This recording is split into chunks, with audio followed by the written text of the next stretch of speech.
All right, so welcome to the Norman Nick Show. I am Norman. Now, in today's podcast, I am speaking with a good friend of mine. I got my man Eric from Winning Strategies, and the topic that we are going to be discussing today is the worst attorney stories. Now, that being said, Eric, my man, how are you doing this morning? I'm wonderful. Thank you for having me, sir.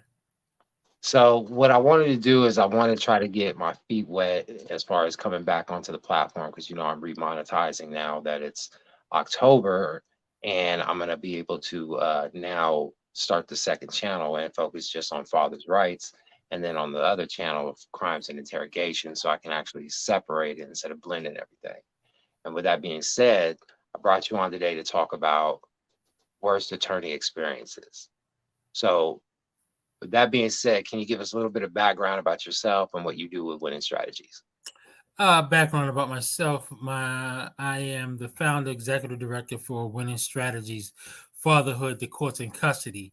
We are a nonprofit agency in the state of Maryland, working with getting fathers joint custody, not weekend dad responsibilities, but actual joint custody of their child or their children. And we've been successful in doing it. And right now, we have a fundraiser going on at the Ravens Stadium here in Baltimore, where we work off of two concession stands. So that's what I do, and I've been working with Mr. Nix for more than 3 years now. Something like that. Yeah. But with that being said, as far as going into family court, what has been like your, let's say, let's say we were on the bus and we just met up and we both going to work, and you try to tell me about your worst attorney experience before we get off the bus in like 5 bus stops. Okay. I'm gonna say when during COVID, we had the do everything through Zoom. Mhm. And I was in court one time with my son's mother attorney, and she's basically sitting there and about to question me. And the judge already said, "Well, we're not going to discuss this today." But she's sitting up there trying to press the issue, and I had to remind myself where I was because I wanted to say, "Lady, what did he just say to you? This is your boss, not mine." So are these two judges that you're talking about, or are these attorneys? No, she's the attorney for my Okay. son's mother.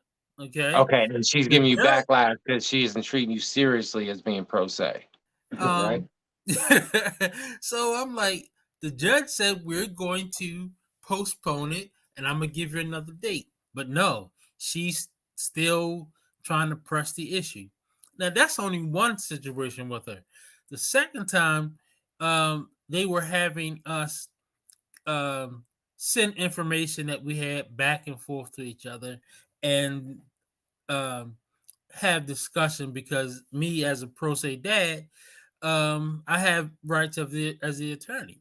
However, she didn't see it that way because I didn't graduate law school. And I'm sitting up here trying to tell this woman if I am pro se, I am actually working as the attorney for myself. Okay. So if you're supposed to share information with me, you need to share it. She wasn't saying it like that. So and then what really drove the nail into the coffin, I had filed an order of default, okay, because she didn't respond to what I had sent. And me being me, I sent her an email with the date that I mailed everything to it. And she's like, "Well, you're not answering it. I'm gonna tell her not to answer it because that case is over." No, lady, the case is not over. I was taking the case to the Maryland Supreme Court. Okay. So basically that kept the case going. Okay. So It you wasn't hadn't you it was in the appellate stage.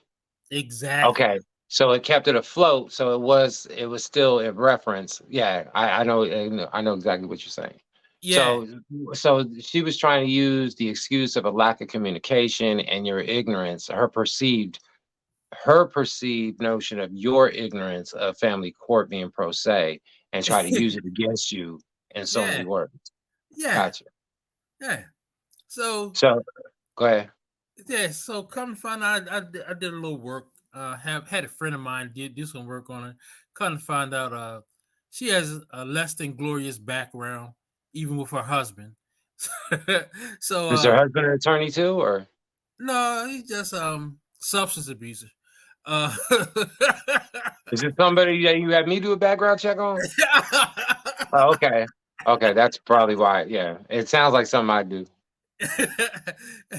So basically, I'm trying to go. I'm trying to be polite in this whole matter, but she's not being.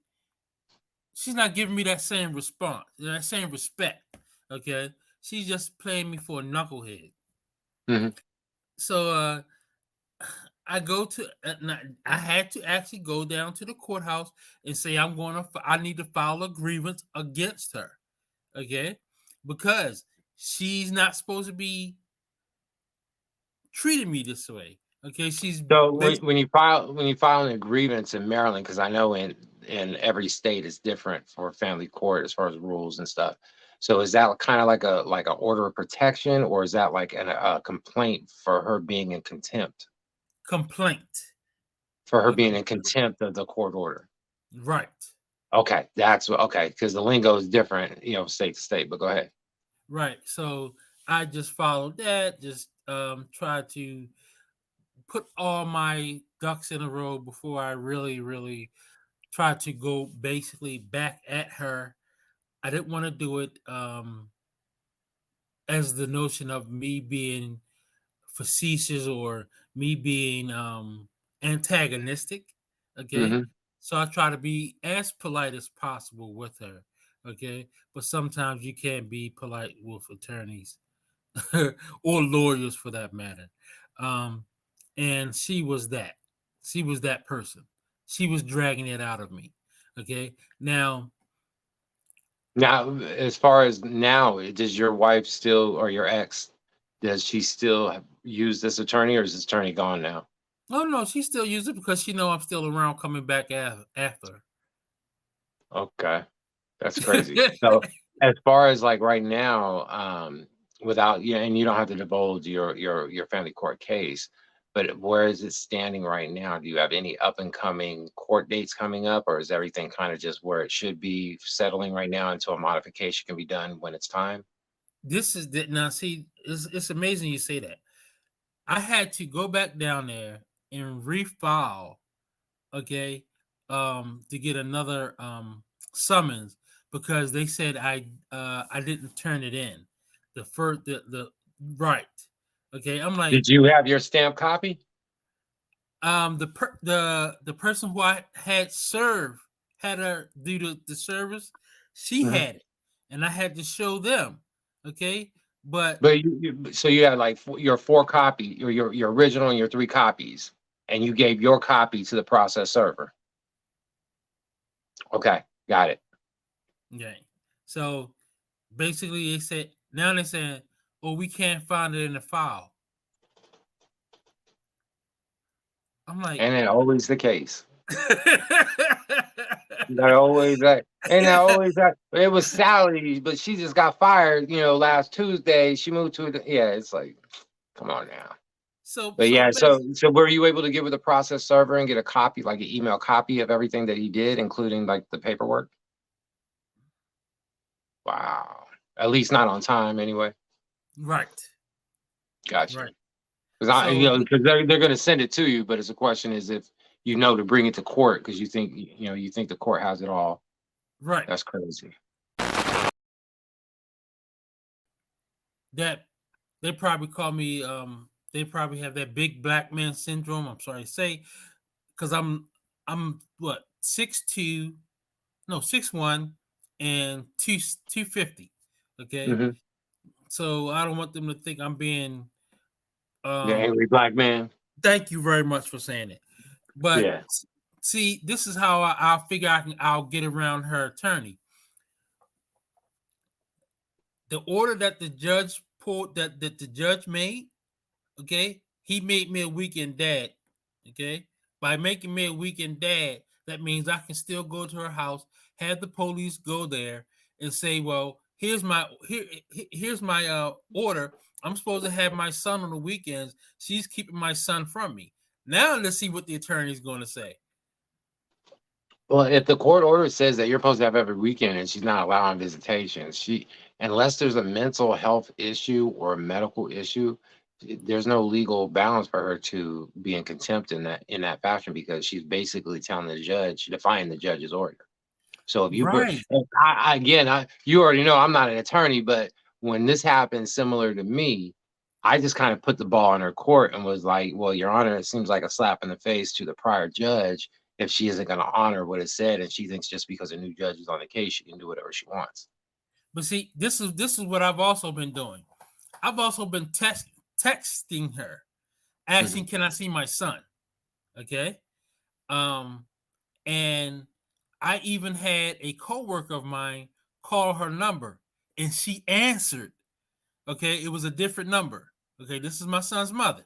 Okay, so if she answers for that person but doesn't answer for me and doesn't respond to my texts, okay, basically, yes, she's in total contempt. Now I want to see her attorney try to weasel her way or help her weasel her way out of this one with keeping my son from me. That's what's up. So, So when are you filing, or when are you filing so we can keep track of this, kind of like how I did with my stuff, and we could show fathers, the process, in Maryland, where to go to get the paperwork, how you got the paperwork, what resources you use, so they can use those resources too. you say when I'm doing that? Yeah, so that way we could do a step by step. Like, let's say we don't necessarily have to show your address and vital information, but similar to how I do on my platform, I show the paperwork. I just blur out her name. You know what I mean? So I talk all around my ex, but I never show her face. I never show her eyes, and you know what I mean?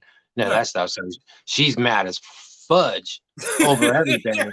You know what I mean? She ain't, she goes to court and she's like, he makes these videos, and the judges and them already know. You know what I mean? I'm a paralegal or a former paralegal, and I know what the rules are, and they know I'm going after my Associated Press pass, and what I'm saying, I'm trying to make this a legit thing where we're, going after bad apple attorneys and bad apple lawyers and judges and whoever, police officers, whatever. But But actually, I'm without getting going.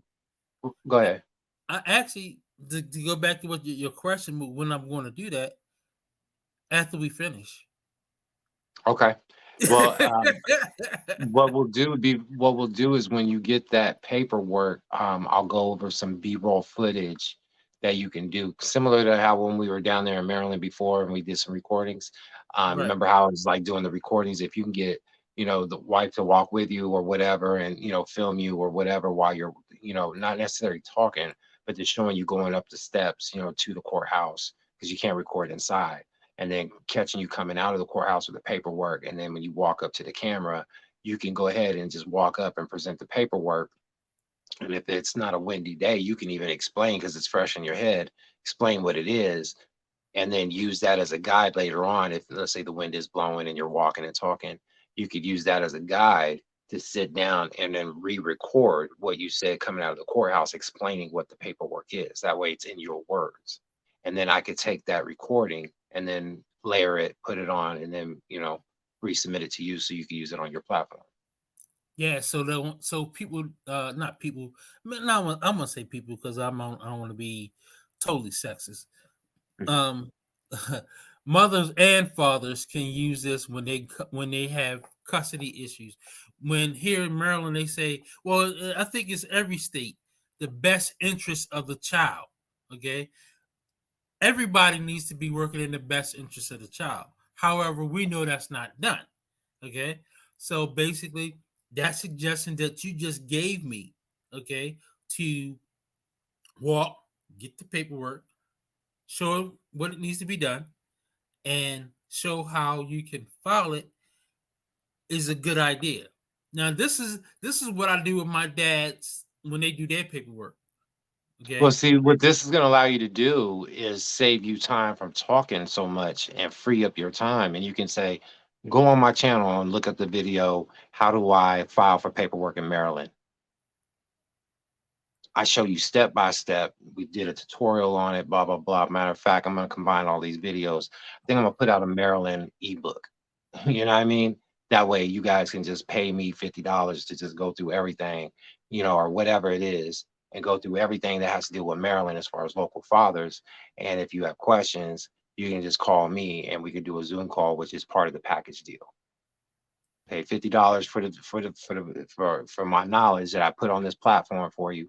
You know what I'm saying? You go onto my website, you can access it, whatever, as soon as you pay the $50.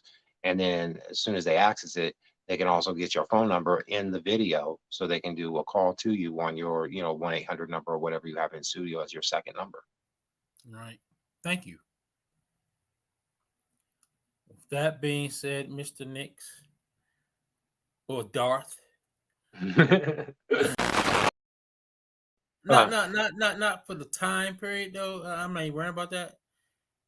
I just want to say I just feel blessed being a part of the team that we formed, we started, because if people was to go back and watch your your skits when you went to the kids' school and everything, and see how we have progressed from there, and see all of the radio shows. When I was doing a radio show, people thought it was a podcast. I'm like, no, I'm not doing a podcast. I have a live radio show. Okay. Um, when you help Well, me back out. then it was such a nuance because podcast was like becoming predominant. It wasn't just like a exclusive to celebrities. Now anybody could do it and be recognized. So when you took radio to visual, they were like, "Oh, it's a podcast," which is what it is. It is. That's exactly what it is. It's a podcast, whether you like it or not. But go ahead. Yeah. So I just want to say thank you again, man. Thank you again. No, Um, man, I appreciate you, man. You've been with me since day one, like loyal, like a And I mean loyal like the BFF, from high school type shit. So man, but and you know what? Adrian has been And it's Adrian really too, funny. man. It's really funny. You're over there. Your time is considered mountain time, I believe so. At least in this 6 months, because we don't change. But yeah, one we're on Pacific and then next we're on Mountain. I right? think right now, yeah. Yeah, and I'm on the East Coast, so it's like we've had this going on, and you've actually been here. You know, you've actually been over here to help out with some time. Yeah. So, thank you. All right. I'm here whenever you need, but you just gotta remember, I'm 3 hours ahead of you. I got you. Yeah, because when I get an idea, I know I'll be calling you in the morning, like, I hope he's off today. Are you working? But no, man, I appreciate you, man. I'm gonna tap in with you later because I do have to take my butt to work myself, because we ain't famous yet, and I got to pay these bills with Uber. All right, dude. I'll catch up with you. All right, my guy. Have a great one. Be safe. Now, if you have a story that you would like to tell on the Norman Nick Show podcast as far as parental rights education, right now for the month of October, we are discussing, and we might take it a little further, worst experiences that you've had with a family court attorney. If you want to be a guest on the podcast, hit me up, email norman@thenormannickshow.com. It's your boy Norm. I'll see you in another video.